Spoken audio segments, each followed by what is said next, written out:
So good evening, or should I say good afternoon? It's kind of that in-between moment in our day.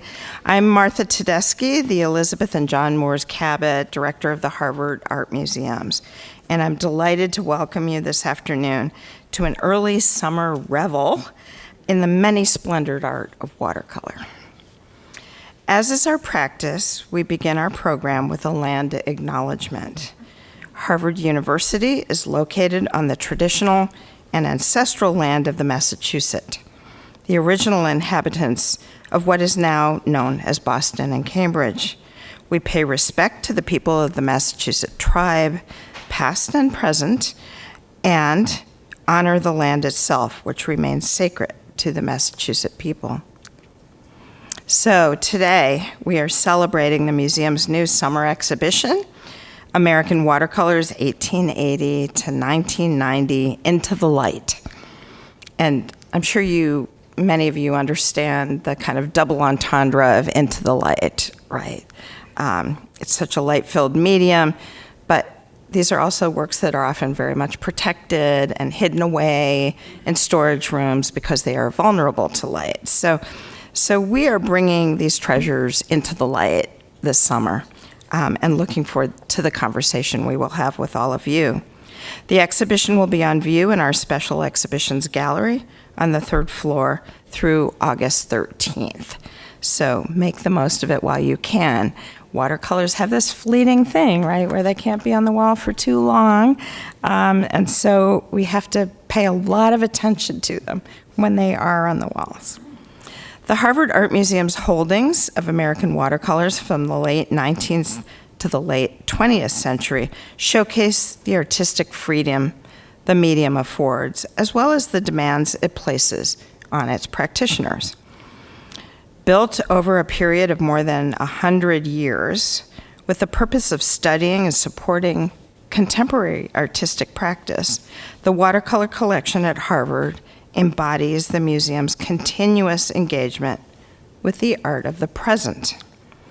We are especially delighted this afternoon to welcome artist Richard Tuttle, who contributed to the catalog and whose artwork is on view as part of the exhibition. Richard very shortly will share a reading with us and will also join in conversation with members of the dynamic watercolor curatorial team, including, and I'm going to let you know who they are right now, Joachim Homann, who is the Maida and George Abrams Curator of Drawings, Margaret Morgan Grasselli, Visiting Senior Scholar for Drawings, Miriam Stewart, Curator for the Collection, Elisa Germán, Lunder, Curator of Works on Paper and Whistler Studies, at the Colby College Museum of Art. And I'm stumbling over this a little bit because she was with us only weeks ago as the Emily Rauh Pulitzer Curatorial Fellow in Contemporary Drawings at the Harvard Art Museums, but she's now at Colby, and her new colleagues are here to support her, which I'm so pleased about. And then finally, Penley Knipe, who is our Philip and Lynn Straus, Senior Conservator of Works on Paper and head of the Paper Lab in our Straus Center for Conservation and Technical Studies. And I should mention that our conservator colleagues in Straus are increasingly part of our curatorial teams for every project that we do. So exhibitions at the Harvard Art Museums are realized with the help of generous donors, and I'm pleased to acknowledge them here. Support for this exhibition is provided by the Alexander S., Robert L., and Bruce A. Beal Exhibition Fund, the William Amory Fund, the Rab Family Exhibition Funds, and an anonymous donor. The catalog was made possible by the Andrew W. Mellon Publication Fund and the Wyeth Foundation for American Art. Related programming is supported, and this means lectures and study days and so on. Related programming is supported by the M. Victor Leventritt Lecture Series Endowment Fund, which was established through the generosity of the wife, children, and friends of the late M. Victor Leventritt, class of 1935. The purpose of this fund, which we rely on for many of our programs, is to present outstanding scholars of the history and theory of art to the Harvard and Greater Boston communities. In the current exhibition, we are showing watercolors by artists as far-ranging as Winslow Homer and Sol LeWitt, Edward Hopper and Beaufort Delaney, Helen Frankenthaler and Romare Bearden, Alexander Calder, and Hannah Wilkie. As heterogeneous as this group might seem, the artists are united by their respect of the medium. Each embraced watercolor for its specific qualities, as opposed to imitating the effects of other media, such as oil painting, even while successive generations expanded the definition of what a watercolor can be. And I hope that will start a really wonderful summer-long conversation here at the Harvard Art Museums. To end on a personal note, because I've spent a long time as a curator of works on paper thinking about watercolor, and have often thought about how I feel about watercolor as leading me back to when I was a child. I hope this exhibition will help you reconnect with the joy you may have experienced as a child playing with a brush and a small box of watercolors. Do you recall the first beautiful strokes of pure color on a white page? Yes? Yes, okay. How about the thrill as the edges of the pigment diffused into pools of water, creating something you didn't expect? Yes? Yes. And if you are like me, maybe lacking a little in restraint, you might also remember when your exuberance eventually yielded a disappointing brown mud puddle, the result of mixing every color in the box. Yes? Yeah, okay, that got the most hands of everyone.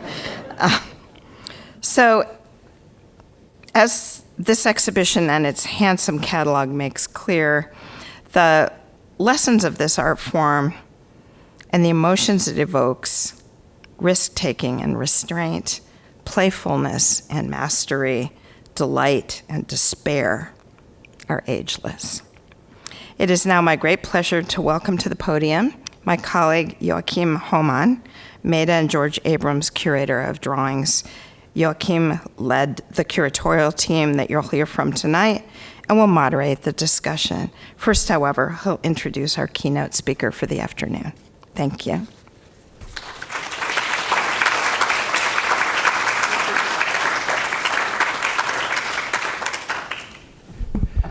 Good afternoon. I'm Joachim Homann, and it's such a pleasure to finally celebrate together after years of preparation. It's wonderful to see you here this afternoon and to think about the watercolors, look at watercolors together. Our exhibition is in the third floor. Some of you have not seen it yet. It just opened, and we invite you after the lecture to explore it more in full. Our program today is not designed to give you a comprehensive introduction to the show, which is far too complex, in order to give you a sense down here. Taking a stroll through the galleries will be much more fun for you, but we want to share with you a few of the aspects of our work with watercolor that kept engaging us, kept motivating us to dig deeper and to learn more about the medium. Martha Tedeschi, as a watercolor specialist and colleague curator in the past, has challenged us to come up with a show that's different and special, and that goes a little bit beyond what traditional watercolor shows are like. And that's what we did. And when we presented our exhibition concept to Martha, she said, "This is a different show." In a good way. So Martha, we are really delighted to do this work with you together, and I hope that you recognize your leadership in the exhibition concept. It was such a joy to work with you on this. And I also want to thank thank at this point Richard Tuttle, the artist who's visiting us today from New York, who has been a partner in conversations about watercolor, about works on paper, about the meaning of art over many years, and has really engaged with us as an essayist for the catalog and a contributor to the exhibition in our evaluation how watercolor and why watercolor is so important and resides at the core of American art. So we will try to address some of these issues today. As Martha mentioned, the show is unusually broad in its chronological development from the 1880s to the late 20th century. Of course, we were all excited about showing you the masterpieces by Winslow Homer, John Singer Sargent, John Lafarge, and the great masters that endear the medium to all of us. I mean, when I saw the hoppers here for the first time, I thought these need to be on the wall as quickly as possible. Let's do a show. But I realized too that there are many artists over the decades who engaged with the medium, who came to it from different angles, different backgrounds, some of them with academic training, others just as amateurs, and you're seeing many of those included in the show as well. Watercolor is a medium that allows us to tell a richer and more complex story of American art, and we are very proud to present you a cross-section through a collection that is very dynamic and that has grown in the process of the preparation of this exhibition. The museum acquired several important works that are on view for the first time through gifts, through bequests, and through purchases that really transform the way we can access this medium. When you hear this afternoon, first from Richard Tuttle, from an artist's perspective about watercolor, then from Penley Knipe, the head of the Conservation Center for Paper, and curatorial colleagues with different kinds of backgrounds, you will understand that watercolor is an open medium, a medium of inquiry, a medium of possibilities, and that the nature of change and exploration that this show wants to make visible is very much at the center of what watercolor is about. As an art historian, I shouldn't talk too much about it because Richard Tuttle, as an artist, has first-hand experience with exploring that. And I would like to say a few words about Richard Tuttle to those of us who are not yet familiar with him. Richard, of course, has been active contributor to American art already since the late 1960s, which sounds strange because his work today is as current as it has ever been. It's inspirational to a lot of artists across the country and around the world. He's currently exhibiting all over the place, just concluded a very successful show this spring at Pace Gallery, the gallery that represents him, and can't wait to get into his studio in Maine tomorrow to start working on the next project. I think, Richard, with you, it is more about the future of art making than about the past, and that's something I really appreciate, and I hope that we cast some of this forward thrust that you bring to the conversation about art into this exhibition that we are seeing upstairs. Richard is a graduate of Trinity College in Hartford, Connecticut, and studied briefly at Cooper Union. Transformative for him was his work with Betty Parsons, a gallery that represented many of the great abstract expressionist artists in the mid-20th century. And it was there that Richard became familiar and became a friend of Agnes Martin, the great artist who's represented with one watercolor upstairs as well.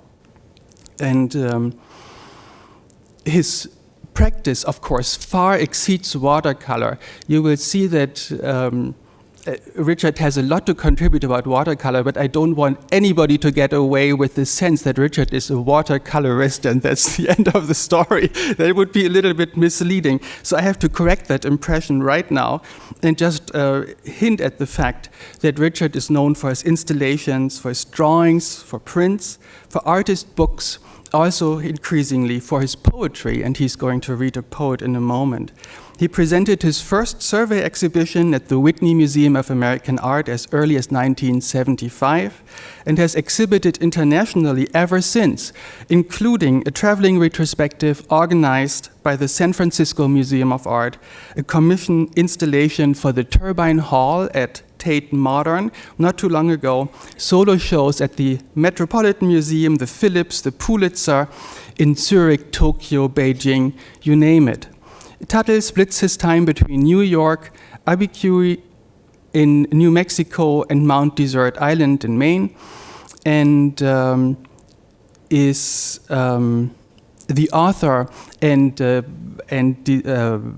artist behind many books here on campus. So his work is represented in our collection at Harvard, not only in the drawing collection and print collections here at the museum, but also richly represented in the Fine Arts Library, where you can request many of his artist books for review. Richard, thank you so much for joining us today. The floor is yours.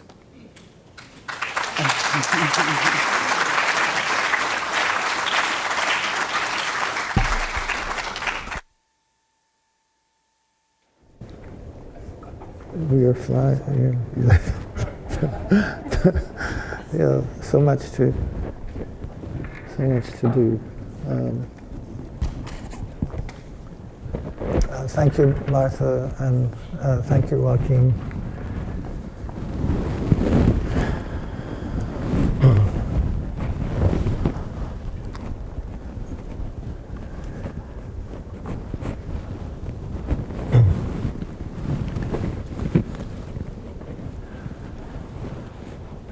Poem for watercolor.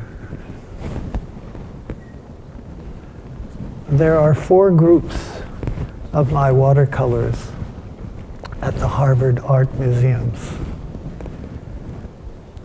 The Studies for Cloth Works, 1967. The Stacked Color Works, 1971. The Notebook Drawings, 1980. The Incandescent Light Drawings, 1990. This list circumscribes a lot of attention in the medium without having anything definitive to say. How can we have focus with no focus? Is it a kind of fairy tale where a princess wakes up as a frog? Metamorphosis, a most new world form of art, or theater, where true identity is only revealed in the last act. Sorry, can I interrupt you for a sec?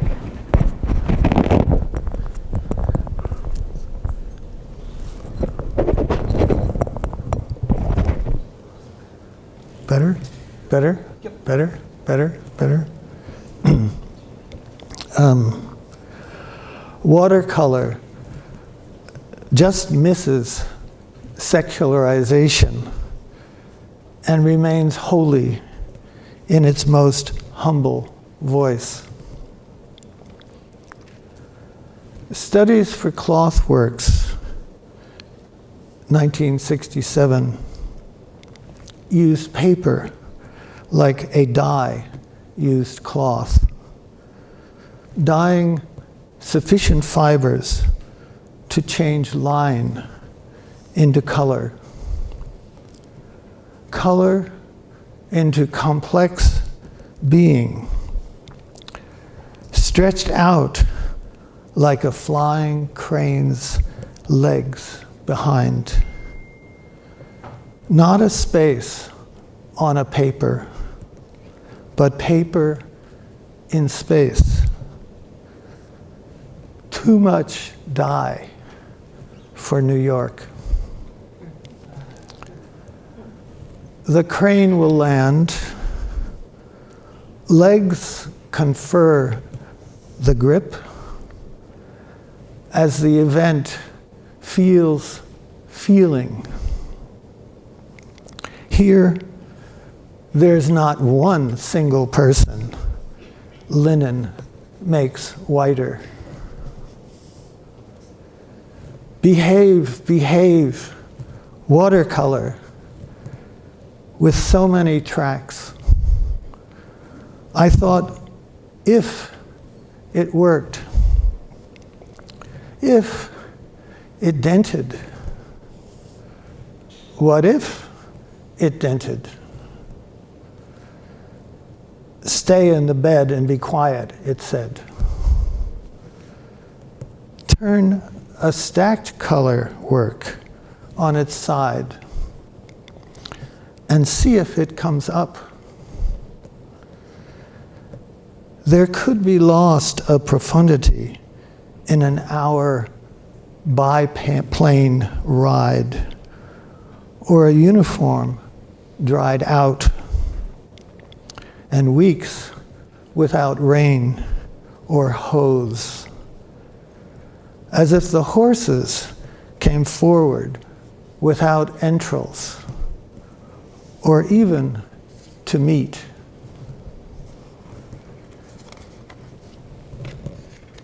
To turn out, the canary said, the video will meet the sky.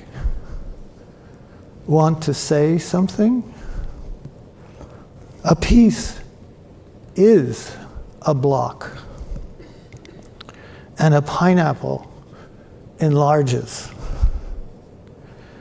It's great, people say, watching the xylophone knock the singer and worry about the band leader. I thought I lost a culture, thought the winner. It doesn't meet the first time.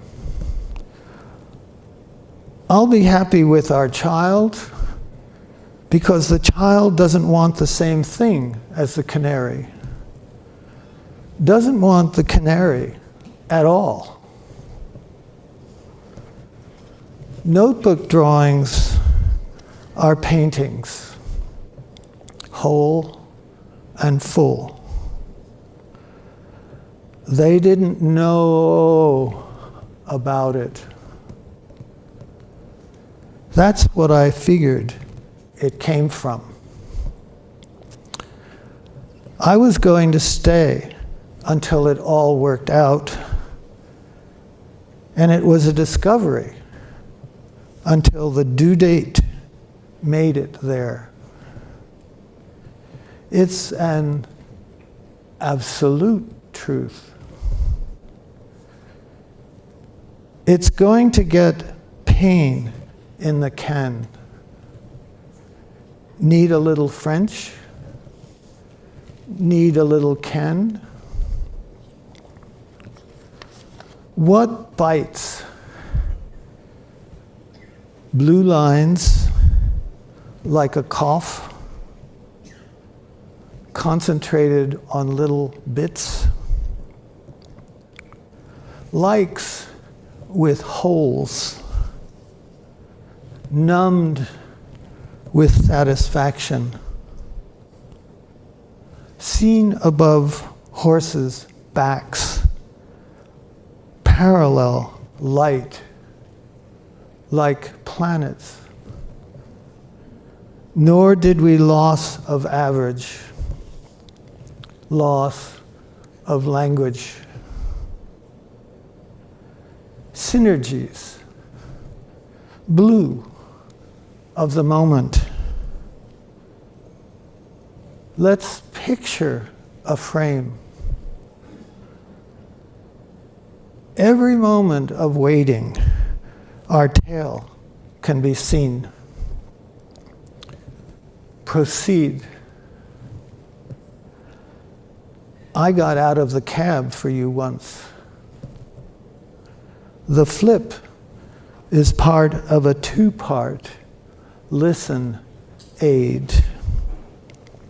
And 2, subtly, and phone number. When green makes the wall green. The actual enveloped love, self-conscious, no escape. Praetorian to the last, in a tiny room, this all happened.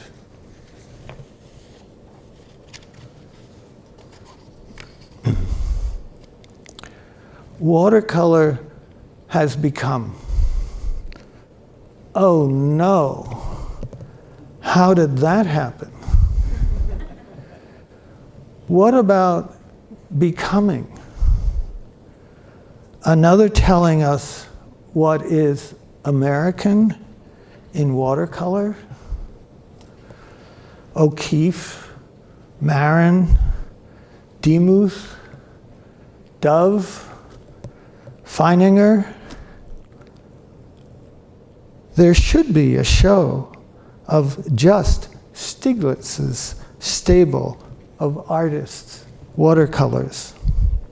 Don't we not want to be American? To be American?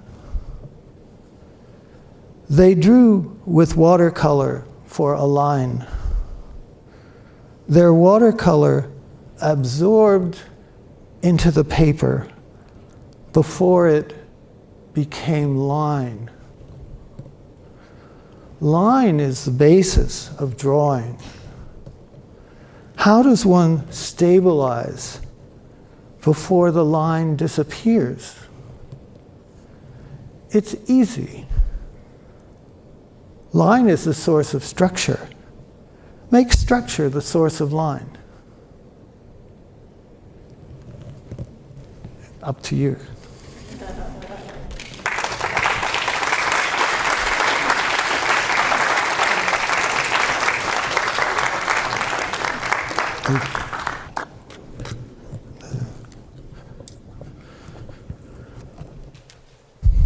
I love that. Behave, behave, watercolor. That was great. Thank you.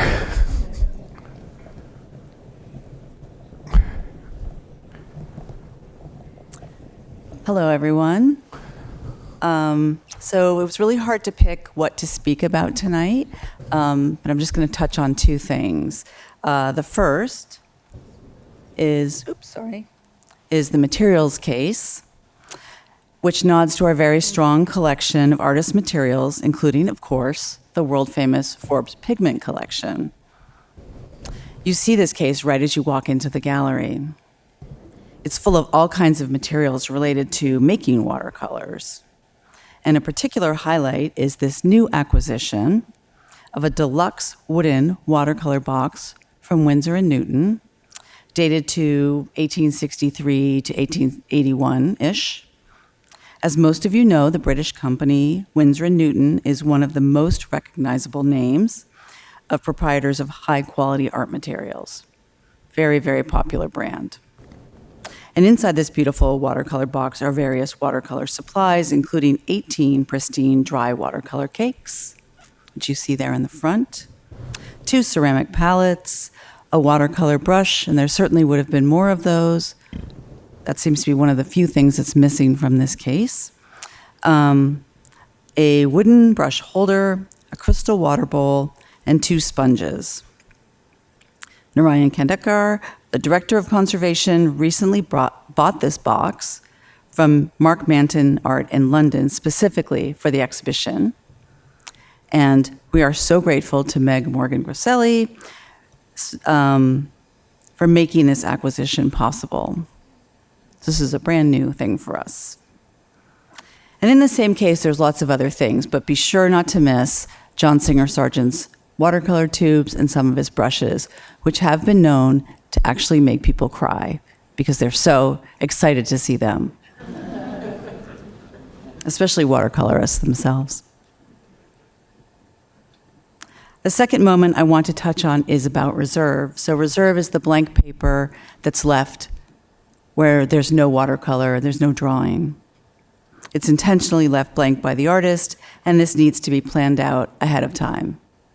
There are so many great moments of reserve in this exhibition, but I'll focus on two. Charles Birchfield took the unusual approach to the interaction between watercolor, graphite, and paper in August Sunlight from 1916. Most of the plants are drawn in pencil, but the actual watercolor only surrounds the pencil.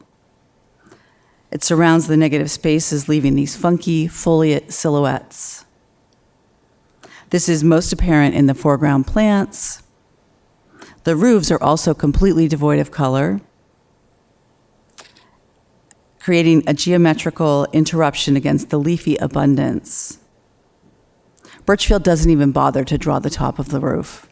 He just lets it end and lets the green behind frame it for you visually.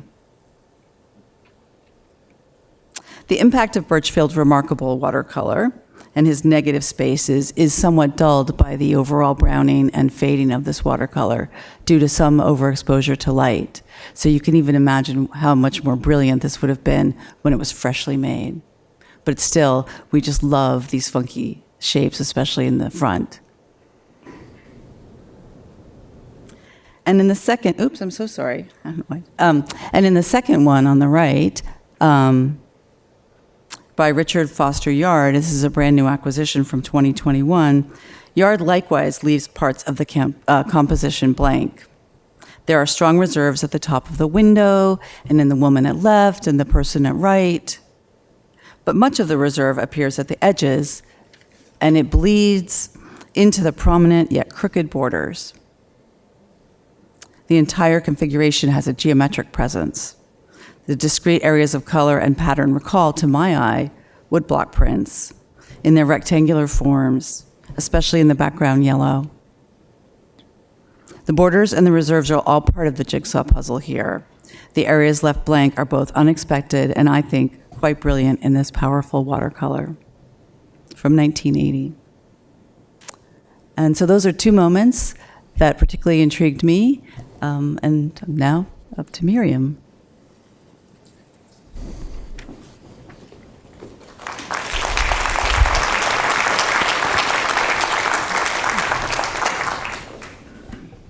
Hi, thanks. Great to see all of you and to actually be here with Watercolors in person after starting this project during the pandemic. So where we were working at home on Zoom. So it's really a pleasure to be here. And I want to say John Singer Sargent once remarked about watercolor that working in watercolor was making the best of an emergency. And I think we all understand that, though all of us who worked in watercolor, as Martha referred to earlier, because when you're working with watercolor, you have the sort of stubborn quality of water, which is, is unruly and it goes its own way. And so the control over the water, or the lack of control, whichever you're looking for, is something that's essential in watercolor. And you'll see all different examples of that upstairs. So when an artist addresses their sheet of paper, whether it's tacked down or taped down, there's a relationship to the body, whether it's, if it's vertical, the watercolor is going to run down. If it's horizontal, you'll be able to keep it maybe more stable, but maybe it will puddle more. So thinking about all these things, I want to talk about what we call our hero image that John Marin, beautiful watercolor from 1914, which is, we think, maybe executed just right outside of his door in Maine. He started going to Maine in 1914, this great spit of land and Casco Bay. Marin really inserts himself into this watercolor. Again, thinking about the body and the sort of bodily engagement, it's like he's diving into the watercolor here. If you look closely, you'll see that the tree is composed of his fingerprints. Did you catch that? So if you're looking and making it so literally just, leaving his imprint in the drawing.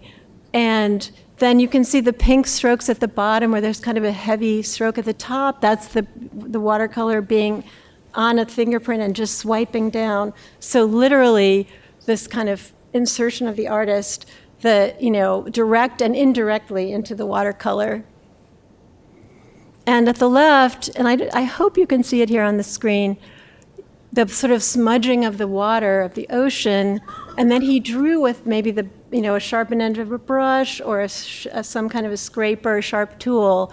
He drew those kind of childlike wave lines to indicate the water there. You can see that, and also the mist that's rising from the ocean, or just the spray.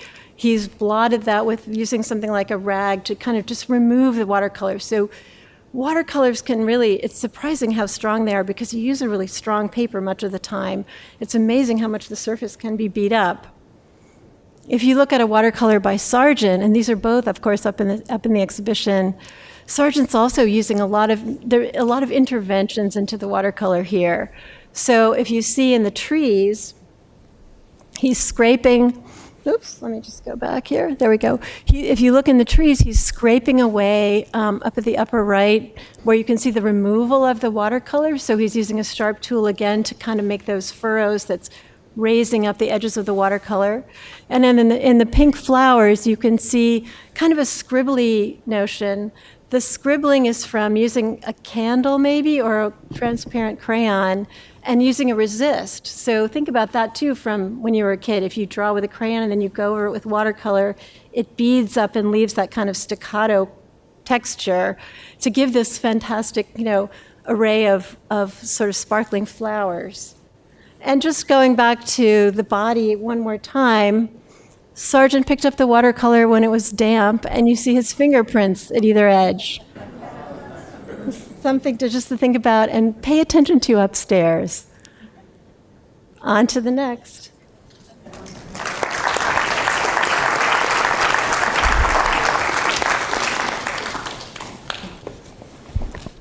Coming to Harvard 3 years ago in March 2020, the week after everything closed down, I never expected to work on a show like this. I went to one of my first curatorial meetings, and Joachim happily announced that this had been accepted as a future show and said, would anybody like to work on this show with me?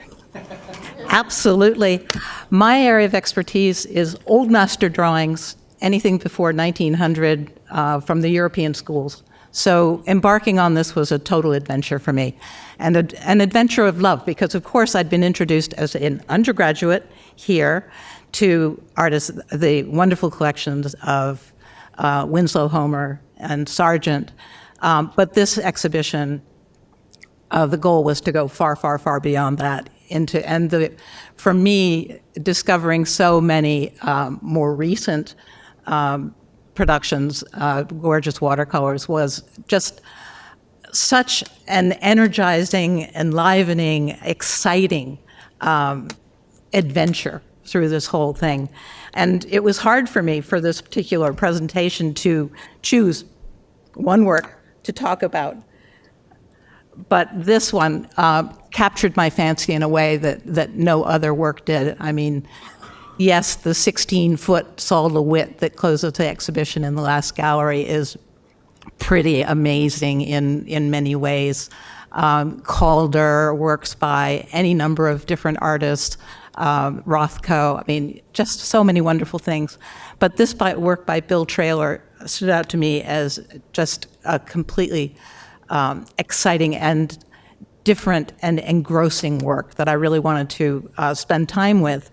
I knew nothing about him, and for those of you who've never heard of Bill Traylor or know very little about him, he was actually born into slavery in 1853 or 1854, and basically had a hardscrabble existence. He was a tenant farmer. He ended up on the streets of Montgomery, Alabama, homeless after working all sorts of odd jobs. And he picked up a pencil literally at the age of 84, 85, 86, in his mid-80s. And that's when he started making drawings, picking up pieces of scrap, paper, poster board, cardboard that he found on the streets. And just with the simplest of media, a brush and gouache watercolors, opaque watercolor, he made remarkable images that recall his life, his experiences. Here, obviously, he had been a farmer, and here he is presenting a man with a plow and a mule. What is extraordinary, what we discovered actually in the process of preparing the exhibition, the work went up to conservation, was removed from its backing, and this is the scrap that he picked up that he decided to work on. It's an ad for Granger pipe tobacco, and these, you can look on Google and you'll find these ads with sportsmen. Not much has changed, honestly. And this is a young basketball player who played in the National Basketball League in 1941-42 for the Akron Goodyear Wingfoots. And, it says here, John J. O'Brien Jr., star basketball player. He played one season for this team. But it's interesting that we know what he picked up off the street, or presumably off the street, or out of the garbage, or whatever.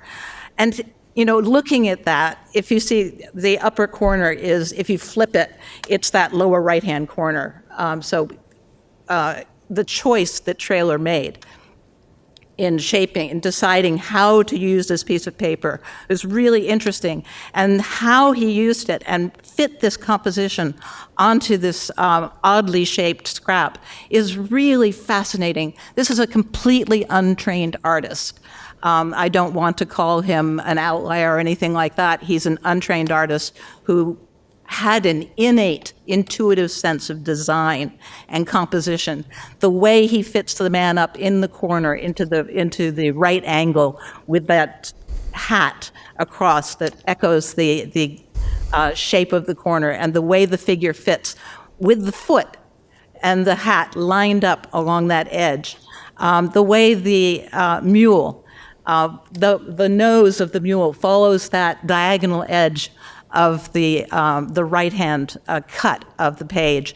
The way the mule's feet, its hoofs, actually curve along the curve of the page. The way the plow comes down across. And you can feel that there's a distance, both physically and in space, between the figure of the man with the plow and the mule, and it's emphasized by the plow, the way the plow is shaped.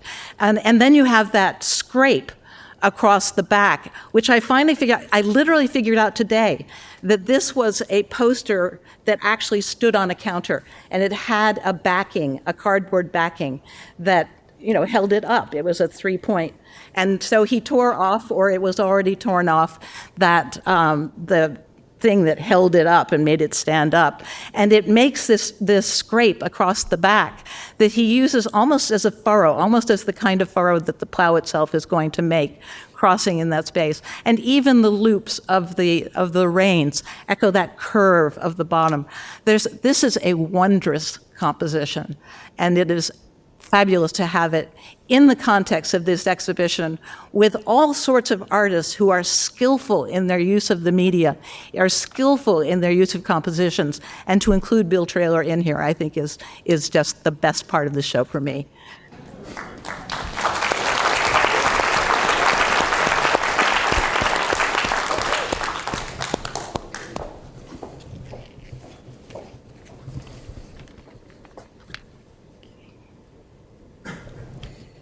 So, when one thinks about watercolor, many often have visions of vibrant color applied softly on bright white paper, showcasing grand landscapes or seascapes, intimate portraits, or luminous abstract compositions. Yet the watercolor that you see here is none of those things. I remember so clearly when I first saw this work in person. Early in my time at Harvard, I called up countless watercolors to the Art Study Center and recall being struck by the presence, potency, and potential of this work to upend in an instant what I thought I knew about this remarkable medium and the art historical tradition that defines it. A painter, illustrator, photographer, and lifelong advocate for social justice, Ben Shahn warned against artistic complacency, believing artists should be compelled by life, and that it's only against the background of hard reality that meaningful forms can emerge. As a social realist, Shahn addressed political themes in a modernist yet forthright and personal style, but the material qualities of his artwork were deeply informed by his subject matter, and this is so evident in the watercolor seen here. Executed on a delicate and absorbent Japanese paper that bears his imprints as well, Ben Shah's 1964 monochromatic watercolor confrontation is simple and contemplative. Skillfully diluting washes of black and gray for artistic effect, Shah conveys a deeper meaning, visualizing the need to face not only our differences, but also ourselves. Instead of an overtly hostile encounter, Shah beautifully leverages the inherent fluidity and opacity of watercolor to depict the transparency needed to achieve an open dialogue, but also hints at the complex and at times uneven nature of discourse and exchange through the ambiguity of his forms, rendering silhouetted faces in opposing moments of speech and silence, sight and blindness, corporeality and disappearance.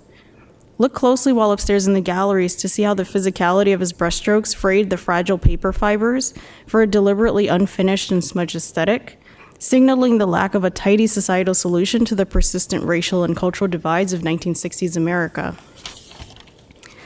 Indeed, in reading through the exhibition catalog recently, I was struck by the final line of Richard Tuttle's essay where he writes, quote, "Watercolor as an open tool relies on its power to contradict." A sentiment that resonated so deeply with me as I encountered several watercolors in the collection that at first glance seemed out of step with the American watercolor tradition as I knew it. Still, it was through these moments of apparent contradiction that I was able to reimagine how we decide what classifies as a watercolor, as well as begin to develop a new understanding about the myriad of American influences that led to their creation.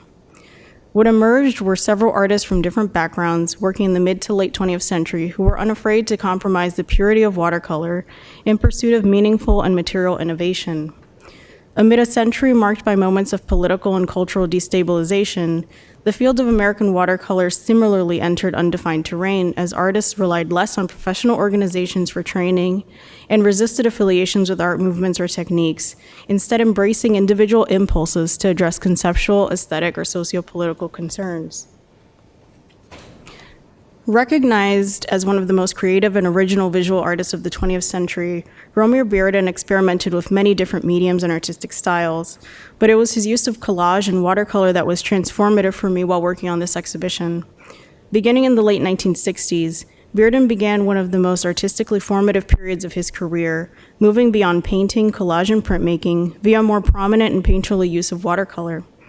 A mature artist at this time, Bearden was fearless and confident in his use of this fluid medium, allowing it to boldly consume the photographic compositions that he assembled for great emotional and atmospheric effect. Bearden rejected popular tendencies of pure abstraction in the American art scene of the 1960s, and instead employed a more thoughtful visual language that offered intimate, albeit bold, views of the African American experience. Often showcasing figures engaged in minimal activity in an effort to highlight a sense of community, vitality, and resiliency in his stunning compositions. For him, African American women were critical figures in his work, frequently shown as a strong and supportive presence, and occupying roles that were as mutable and dynamic as his modernist collage and watercolor techniques. After 1970, the artist increasingly celebrated the central dimension of his female subjects, celebrating their nude physical form in works such as the watercolor seen here entitled Madam's White Bird from 1975, which captures a candid moment between 5 women in various stages of undress. Although their circumstances remain ambiguous, the addition of colorful yellow, blue, and red watercolor enlivens the otherwise gray domestic interior. There is less vulnerability and heightened autonomy in the lone figure that you see caressing a white bird in the center, who acts as a focal point, as well as the artist's placement of 2 fully nude figures in the immediate foreground who are uninhibited and comfortable. Bearden rendered the solemn and everyday aspects of African American life and culture into beautiful and complex visual emblems. But his inclusion in this exhibition also allowed our wonderful conservators to dig deeper into Bearden's experimental use of watercolor and collage, allowing us to celebrate his contributions in expanding the field of American watercolor and its creative boundaries. In this exhibition, we chronicled the evolution of the medium over the course of the 19th and late 20th century, with a particular focus on technical trends and innovations in the tools and methods used to create watercolors, like pigments, brushes, and paper production. The accompanying catalog, we're also reflecting upon the aesthetic nuances required of an artist working in this spontaneous, stimulating, and challenging medium, but still making important connections between the past and the present, particularly the evolving notion of gesture and form in the development of the medium. So I hope when you're in the exhibition, you get a sense of how contemporary practitioners also look to watercolor as a creative challenge, confronting hard truths via an art form that requires a similar urgency and immediacy as part of the creative process. I was so inspired and continue to be, so thank you so much, and I'll turn things over to Joachim.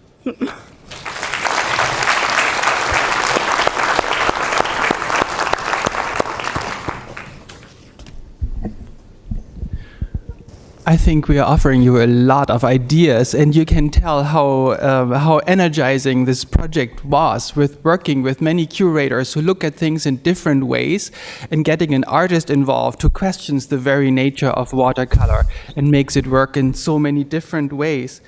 I want to take a moment, if I may, to show you a work that we have in the show upstairs that reminds me of the way Richard looks today in his costume that transforms him himself in a performance of watercolor. This is a group of works that are on view that are called Studies of Stacked Color, the early works that question the nature of watercolor and especially the nature of line. It's beautiful to read in the catalogue about it and to understand, Richard, how you were interested in developing a sense of line, a sense of drawing into an understanding of color and of the line as a connector, as connectivity, as something that embraces rather than separates. And I think that the art that you're bringing and the wonderful poem and your performance today enhance this this understanding of a watercolor as a welcoming and inclusive form of thinking about art. I'm wondering whether we want to look at this work for a moment, and I will settle together, and we can have a few questions amongst the curators and with Richard, and then open up the conversation with the audience if you have questions after these thoughtful presentations and questions that might arise from your own encounter with watercolor as an art form or with watercolor specifically in the galleries. Of course, we are happy to address them as well. So,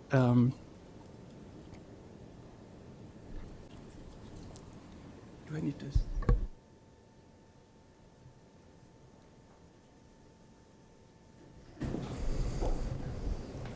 So many of us have understood the role that curators are playing as developing a looking guide for watercolors and helping to relate the work that we show to the reality of the visitors and the experience that all of us bring to it.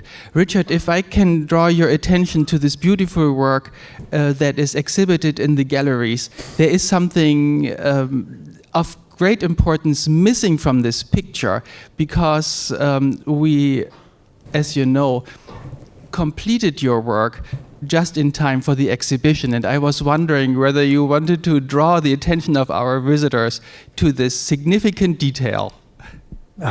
Yeah, I believe Joachim is talking about something that's written on the back of this drawing, which says that it is not complete unless it's framed according to this recipe that's very precisely stated, and I'm even surprised because I think of myself as someone who's very concerned with the profile of the frame, but this actually very generously says I don't care what the profile is as long as the front surface, the leading surface, is a silver leaf, and the side, the interior lip of that profile, the one that points inward from side to side, top to bottom, is gold leaf. I can't express how astonished and it's pleased I am that the show happened and motivated the effort to make the frame as requested, and because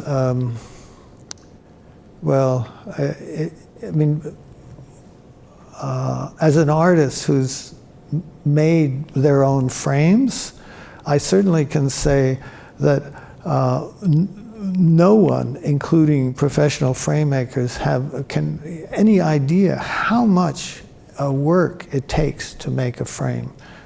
Indeed, a good frame is supposed to look effortless, as if it just appeared out of nowhere and so on. And, like a dancer making that leap, it's the hours and hours of practice is supposed to be invisible when that leap takes place. I find I think one of the fundamental qualities that is available through this exhibition to us is the openness to see the medium as open as possible at the moment. And so this work started from the very open beginning of seeing our everyday experience and our reliance, in fact, on incandescent light as a subject for just the way a vase of flowers or a landscape or a portrait or all these things can be, because, and I think I don't have the right to go on that much, but I think I would like to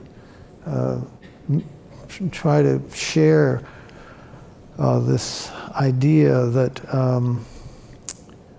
at the end of the Second World War, and appreciating that people don't go to war unless there's no other solution available. And therefore, one can say what was going on here, what was so important to make war.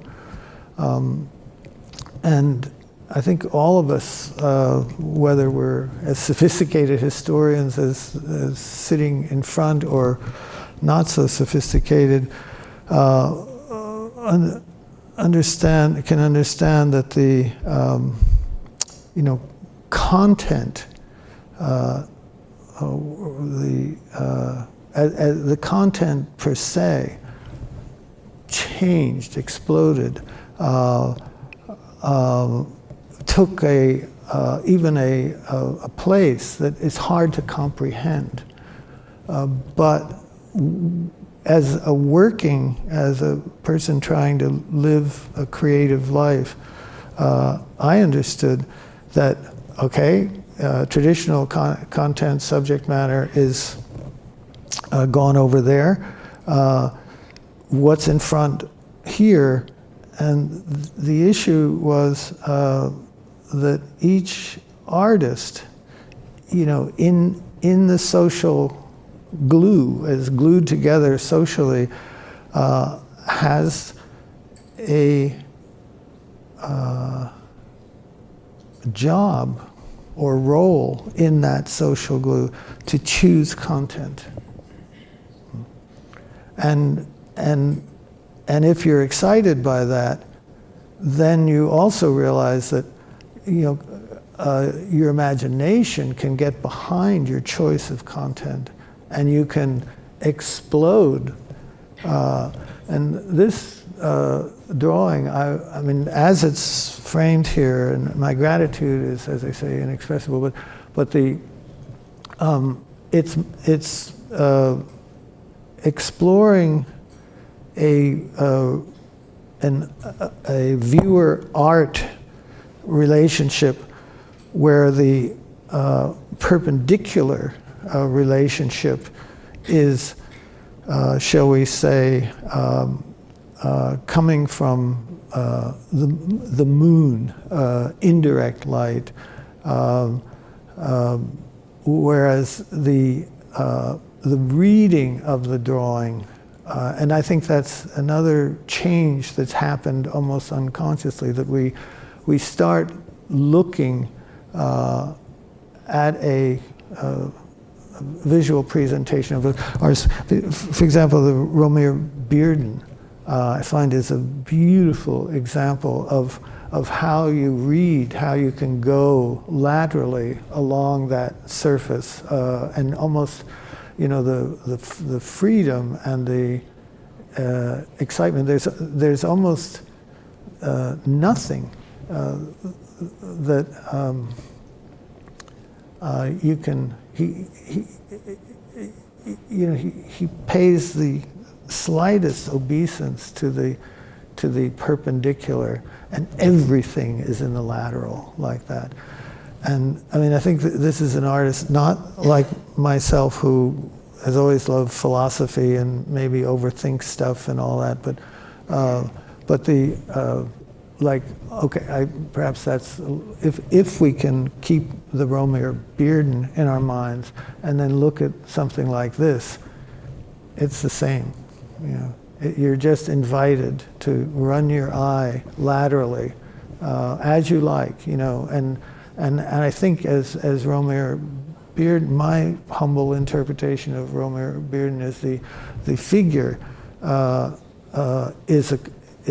is made structurally to, as you move laterally, it's like Mozart or something, where no phrase is complete. It's always, just as each phrase comes to complete, it moves someplace else like that, and you get this wonderful, wonderful,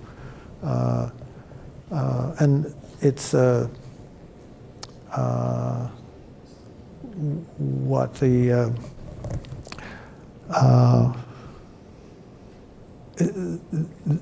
we mentioned Saul Lewid, and this that he can use a surface as such. It's the what's happened is that surface, whether it's the paper of watercolor or the wall itself, has symbolically come to represent consciousness, human consciousness, and when you get an artist who allows you the freedom to move through that, it's one of the most exciting visual experiences you can ever have. It's just wonderful that you are exercising for us the freedom of moving back and forth across art history, finding references in works in a way that we really envision visitors will do and enjoy, making connections.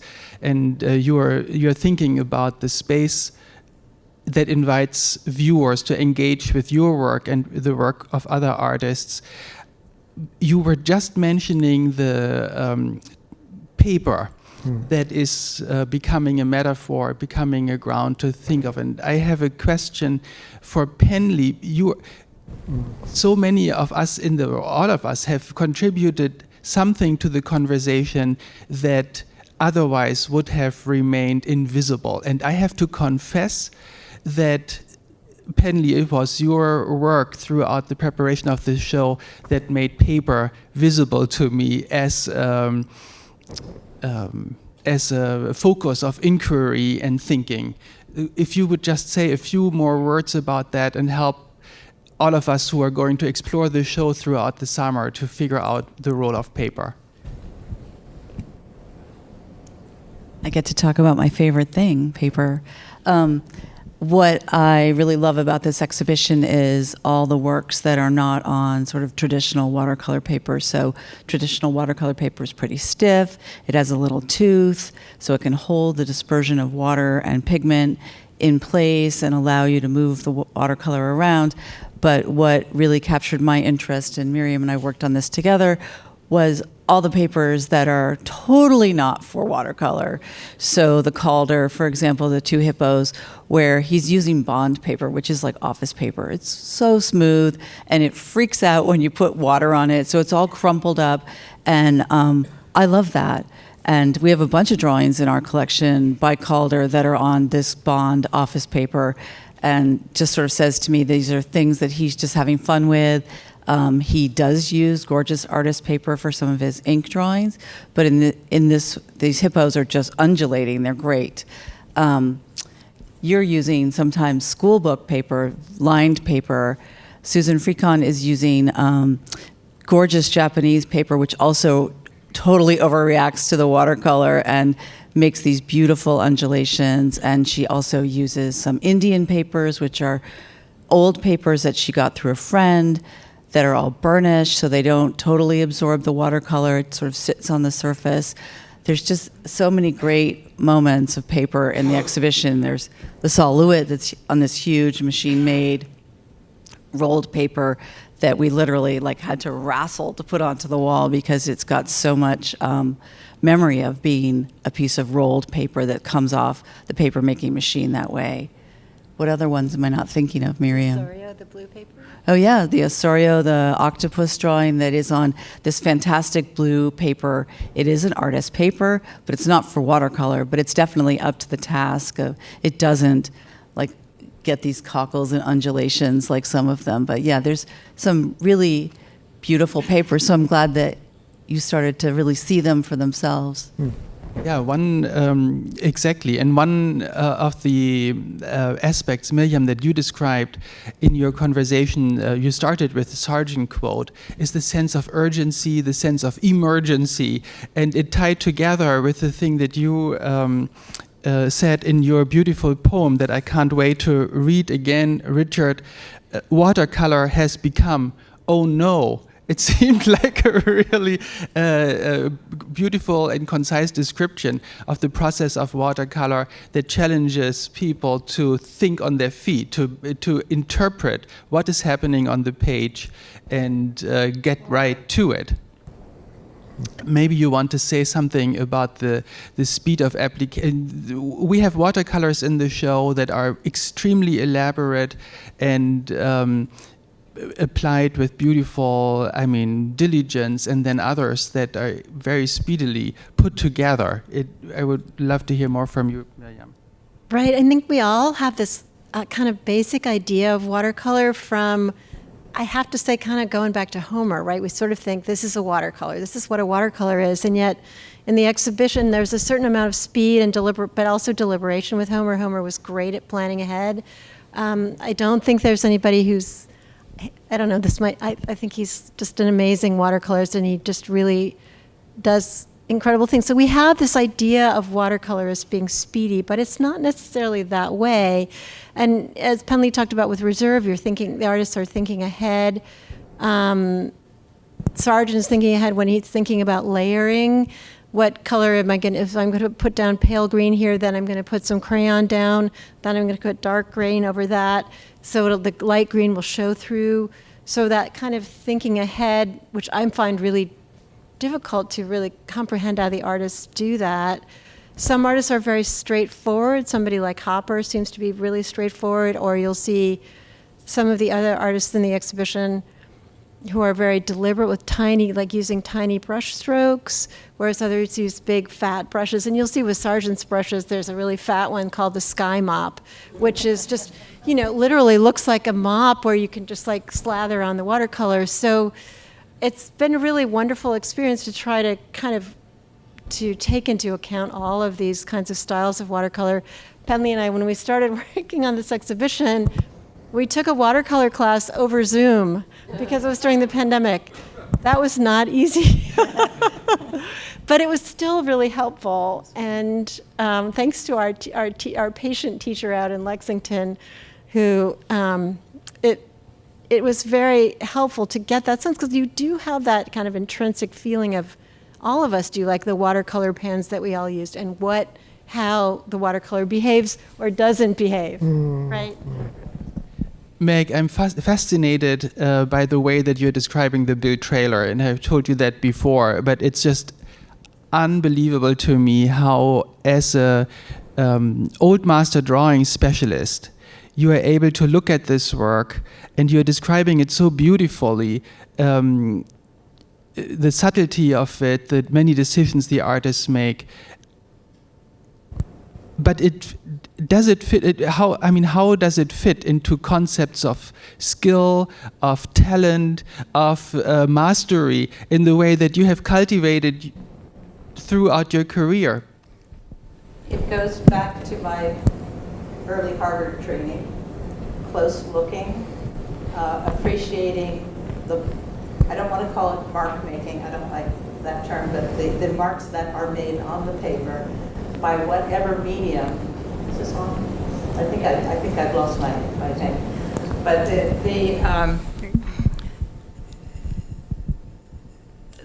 throughout art history, what an artist does, for an art historian, what an artist does is magic. And looking closely and trying to analyze without losing the sense of wonder and beauty that these artists produce with a variety of media, not just watercolor, but bringing what I had learned a long time ago to this completely new area of study for me was not to change the way I looked at things, but to adapt to what the artists had done and see what they were doing to create these remarkable works of art. I think that skill and talent, I mean, these are what we expect of an artist, don't we, Richard? I mean, it is what we expect. But what I find in the context of this exhibition, and it's what goes back to what Miriam was just saying, and Penley also, the variety of ways that talent can be exercised and shown, and the skill, it covers a huge, huge range. And I think what anybody going into the show will discover, starting with Homer and going to Sol LeWitt, through Richard Tuttle and everybody else, is the huge variety of skill and of talent that is on view there. So. It's wonderful to see that variety. Elisa, you brought to the exhibition the most serious question, and I think also a demand that you put on the table to redefine what we understand as American watercolors in order to create a platform for those contemporary artists who feel they want to intervene and engage with contemporary issues, with the contemporary world, whose voices need to be heard because they have something important to say. Do you feel like after working on this for 2.5 years that you got closer to that goal? Yes. I think it was really inspiring the way that we came together as a team, all with different specialties and areas of interest, and we're able to kind of look at the collection holistically and see where the gaps were, see where new additions could be made, and also just find treasures among what we already had and hadn't really considered as part of a survey like this. So to see Philip Guston in the same show as, you know, Whistler and Homer and Hopper is really compelling and exciting. And to me, that was really the most enriching part of this, is that we found a way forward to make these conversations work and not have it feel like it's out of step or out of place, but really, I mean, the amount of time that we all spent calling these works back up to the Art Study Center, I commend all of our collections team here, because the record shows that we looked at these things frequently throughout the course of this project. And that's really what you have to do. I mean, that's something that Richard was also saying this morning when we were talking, is that, you know, even when you were saying that you never look at the same color twice, and I thought, that's it, that's exactly right. These works are so interesting and dynamic that you can't really read them the same way forever.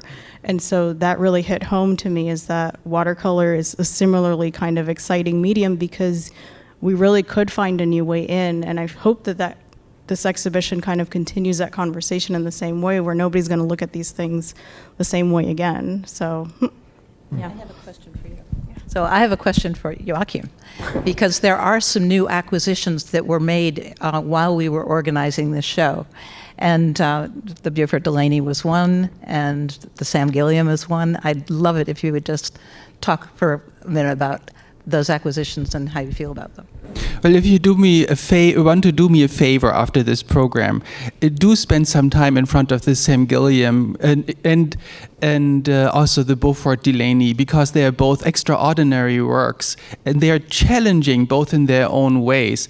The Beaufort Delaney that we were able to acquire just a few months ago doesn't reveal itself so quickly. So I decided not to show you a slide of it. I just ask you to look at it carefully, because the colors are going to resonate with you the longer you look in different ways, just in the ways that Elisa described a moment ago and Richard addressed earlier, with colors that change in front of your eyes and make you think.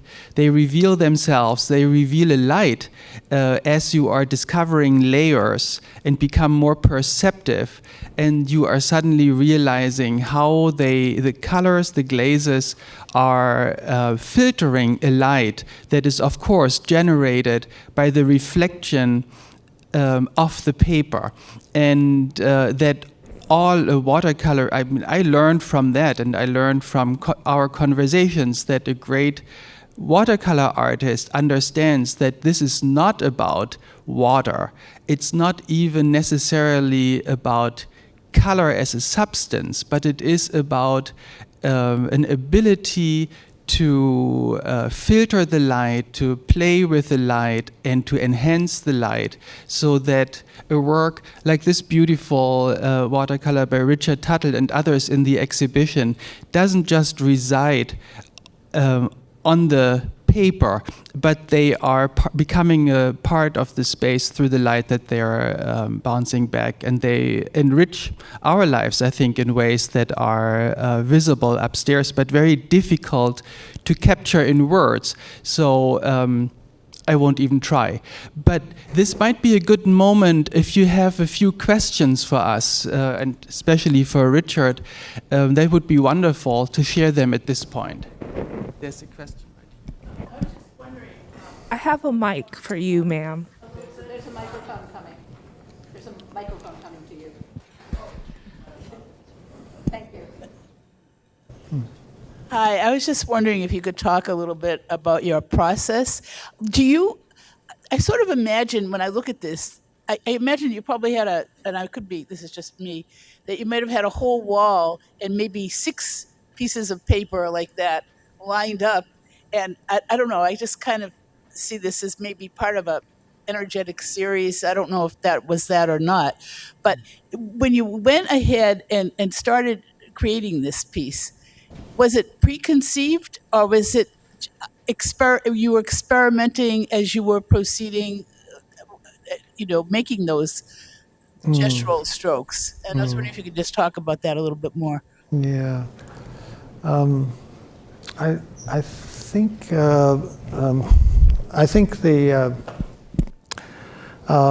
we achieved in this work, which is 2, 3, 4 years going on. We've continually rolled forward. I think all of us have said that with the experience of the show took us in a kind of forward momentum. And one of the places I remember was I think this. Okay, Richard, what's Richard going to do? Okay, so. This is you spend that amount of time, and this is a thing, and I don't mean in any way to reduce it, but in order to make a show, we have to make the content of the show a thing, and and of course, there are good reasons and bad reasons, and we have to discipline ourselves to keep the good reasons and coming for us, working for us, and then the bad reasons going away from us, I think. In this awareness of the thing, you have a case where the artist is going to work on the paper, I'm so stimulated by everybody's conversation, but I think us, we love to find a way to record and record as much as we can, and then we love to store it away, and then we love to access it when we want to later on. Of course, everybody's in love with a computer at the moment, and that's what, it's enormous. But any one of these works of art is so much greater than a computer, because a computer you can't record the emotional, you can't record the magic of the space of an idea, you can't, but this is, and I love to think of the storage of the museum as just, alive with these things, which can be, I love to go into the absolute, that there was, the artist who was motivated and that there was a major cause, and then they achieved that ambition that was connected to that cause, and then it's here and protected in an incredible institution that has served art for this amount of time. It's, but it's as good as we get, but at the same time, I want to say, as far as a tool, the job of the exhibition is to, one, show that it's a tool, two, show that that tool is available to all of us, either as visitors or looking or making, and then it's available in a concrete, as an object, and that I can't help but feel is like a hinge, because in the same way the watercolor works to collect what is desired on a horizontal surface, it's actually intended to be shown on a vertical surface. And so this is typical Richard, long way around, that there's no way the process could be achieved on the wall, that, and that's, maybe I can speak for a large, not every artist, but a large group of artists, that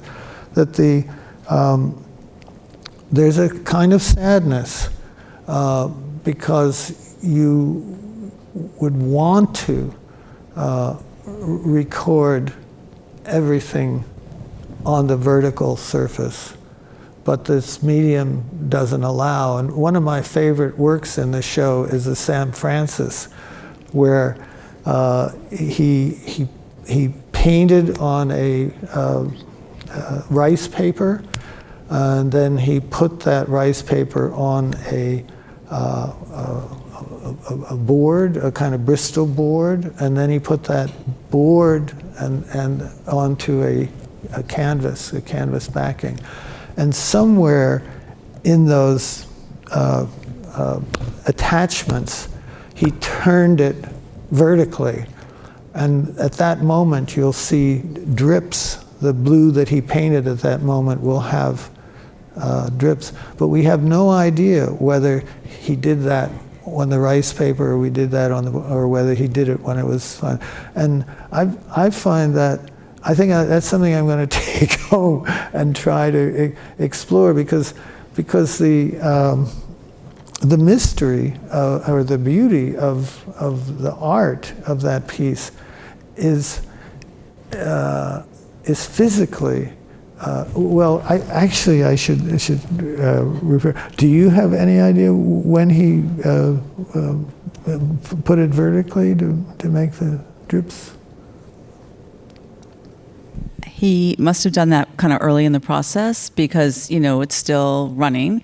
But whether he did it before he mounted it, I'm not sure, but we could take a look at it and think about that. I'm not sure that, to be honest, that I thought about that part, like when he did it, but just that he did it obviously early because it's dripping right down. Well, and as a sculptor, and maybe that's part of it, like, for example, an exception, I mean, one has to, cut out one's niche or territory, something like that. And for example, I find, the wall is already beautiful. It's already, you could say, as much as consciousness could ever make it if there were an act on that wall that symbolized or defined as consciousness. So, for example, some part of my work, I did irregular octagonals on white paper, bond white paper, and just wallpaper pasted them on the white wall. And what I found when I finished that body of work, that my mind said that even though the composition was trying to be thin, even though the paste was trying to be thin, even that in reality, or if one critiques that in terms of whatever we have available to guide us to reality, there was still, you could drive a truck between the surface of the paper and the surface of the wall. So that's what when I see that San Francis, I think, between the rice paper and the Bristol board, you could drive a truck through that, and through that you could, and so, my gosh, when did he paint the, because I'm not that I have your expertise, but I did look at the blues, because and I think in a way it's artists who say you never see the same color twice, and so he knew that, and when he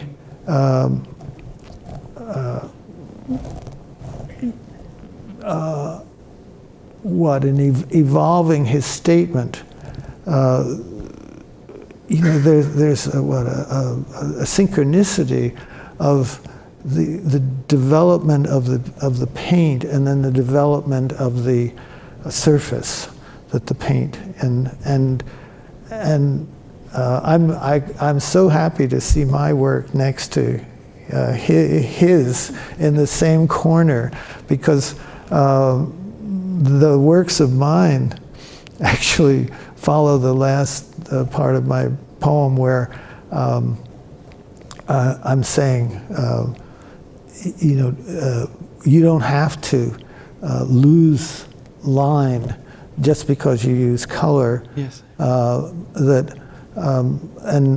But there's a little, I have my tongue in my cheek, because just about that time, I understood, and this is through hard daily working, that European the tradition solves structural problems in black and white and fills in with color. Once but if you look at Andean textiles, for example, you see they solve structural problems with color. And its color is so much more exciting in Andean culture than it is in European culture. So why not go in that direction? And that's the part of Sam Francis, and we must have been born at the same